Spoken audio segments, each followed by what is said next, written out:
Live from Waterford and Dungarvan, this is Waterford at 1 News. Good afternoon, I'm Liz Reddy. Today's top stories. Waterford TD Mary Butler says she apologises unreservedly to the victims of Bill Keneally for having his cousin canvass for her in the election. Students from 2 Waterford schools aren't being treated as high risk for coronavirus. Initial talks aimed at forming a government are continuing today, with Fine Gael's parliamentary party due to meet. And in sports, Simon Harris is due to meet with officials from the IRFU to discuss the Ireland-Italy Six Nations match over coronavirus fears. Waterford TD Mary Butler says she apologises unreservedly to the victims of Bill Keneally for having his cousin canvass for her in the election. Former Minister of State Brendan Keneally was made aware in 2002 of his cousin's abuse of underage boys in Waterford, but didn't inform Gardaí. Bill Keneally was sentenced to 14 years in prison in 2016. Speaking to Damien Tiernan on Daysha today, Mary Butler says she made an error of judgment. All I can do is keep apologising for any hurt or upset that I have by being associated with Brendan Keneally canvassing, by renting an office from Brendan Keneally. I can only apologise unreservedly to them. I can do no more. I have no association with Bill Keneally. I never met him in my life. I don't know what the man looks like apart from pictures that appear in the press. I was in school. I think I'm approximately the same age as the lads. I was in school when those lads were being abused. She says she'll no longer rent an office from Brendan Keneally. I am leaving the office. I served notice on the office last Monday week, so it was 10 days ago. So that's, people were saying, why haven't I come on? I was dealing with a lot of issues last week.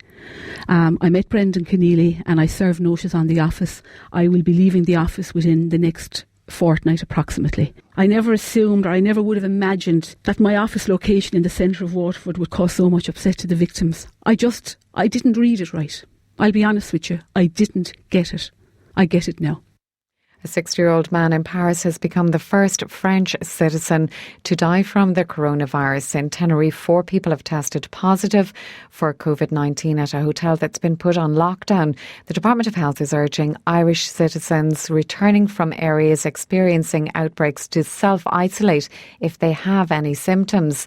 Students from 2 Waterford schools aren't being treated as high risk for coronavirus.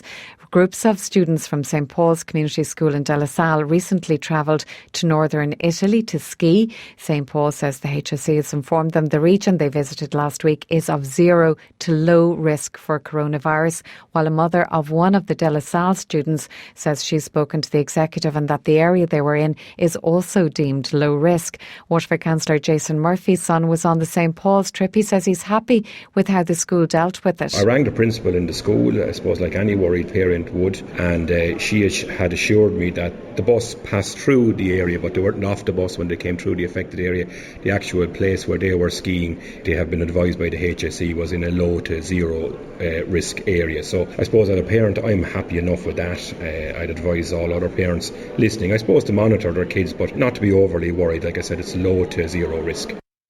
Talks between Unite, who are representing striking cleaning staff at University Hospital Waterford, and Momentum Support will be held at the Workplace Relations Commission in Waterford this afternoon. 125 workers are striking in a row over changes to their working conditions without consultation. Momentum Support took over the cleaning contract at the hospital from ISS last September.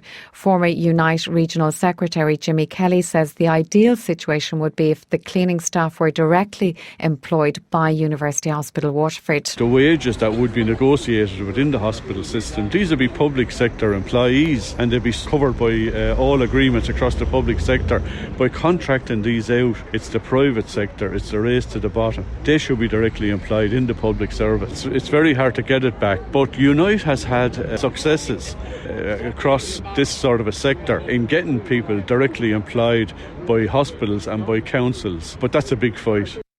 Initial talks aimed at forming a government are continuing today, with Fine Gael's parliamentary party due to meet. Meanwhile, Fianna Fáil and the Greens are meeting for detailed policy discussions. Our political correspondent Sean Defoe reports. The slow dance of government formations continuing, with the Fianna Fáil leader acknowledging there won't be a government by the time the Dáil meets again next Thursday. Fine Gael's parliamentary party meets this afternoon with Leo Varadkar to brief them on his meeting with the Fianna Fáil leader. The party hasn't ruled out entering government, but would prefer to regroup and rebuild in opposition.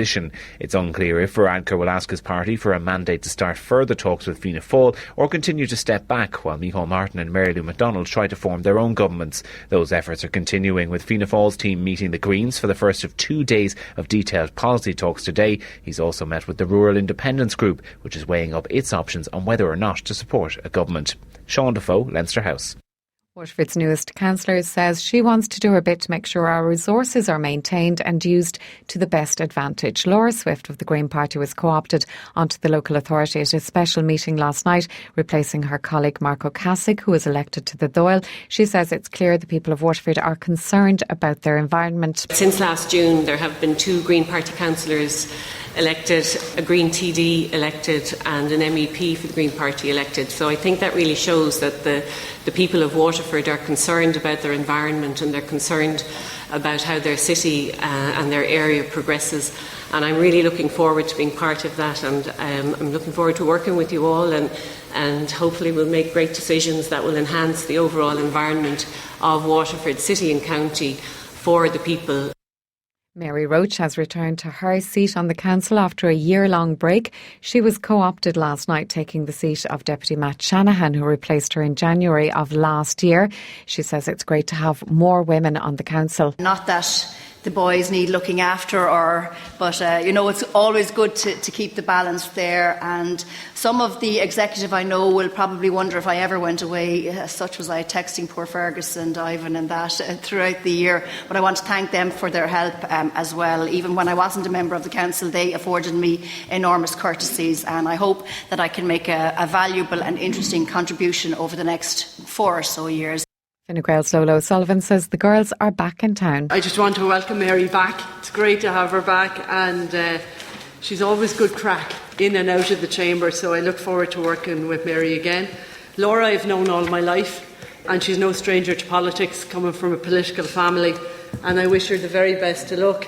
It's great to have the girls are back in town, back in the chamber, so it's wonderful that the 2 replacements, and that's no offence now to Matt or to Mark, but it's great that it's 2 ladies that have replaced them, and I'm sure both of them will do a great job. Fianna Fáil's James Tobin congratulated the 2 new councillors and said everybody is equal on the council. There's no difference here. Lola thinks there's no difference between male and female. We're all equal here. So I also would like to, at this stage, congratulate the 2 deputies now, Deputy Cassie and Deputy Shanahan, and I only hope that they will produce the goods for Waterford as well. WLR Sport. With thanks to the Waterford Viking Marathon. Register now at waterfordvikingmarathon.com. Starting with rugby in IRFU, officials are meeting with Health Minister Simon Harris this lunchtime after he recommended that Ireland's Six Nations game against Italy next month be called off.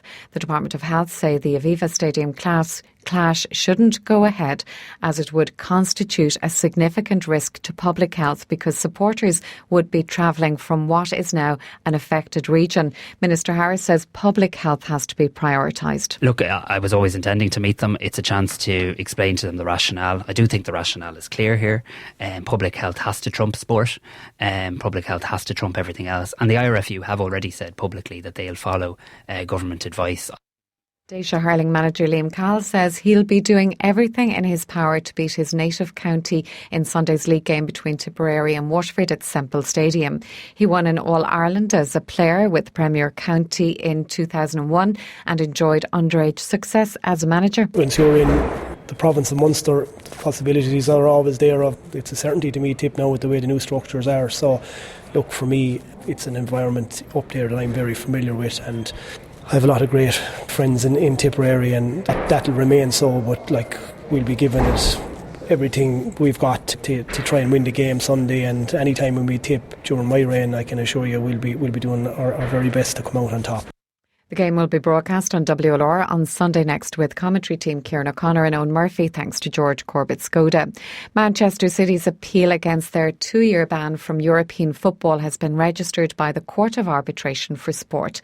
The Premier League champions were handed the punishment by UEFA for an alleged breach of their financial fair play rules. A date for the hearing is yet to be confirmed. City play Real Madrid in the first leg of their Champions League last 16 tie this evening. Manager Pep Guardiola is adamant this won't be the last chance his players have of winning the title. No way. These players will have a lot of chances to win the Champions League this season. I know it's in a big opportunity. It's the last 16. In the same time, it's not the last one. So when you are going to die and after there's no more chances, but in life, if you are in this business, you want to train, you want to play, always, you never know what's going to happen. Tonight's other game sees Lyon host Juventus, with both games at 8 p.m. Sports news on WLR thanks to WaterfordVikingMarathon.com.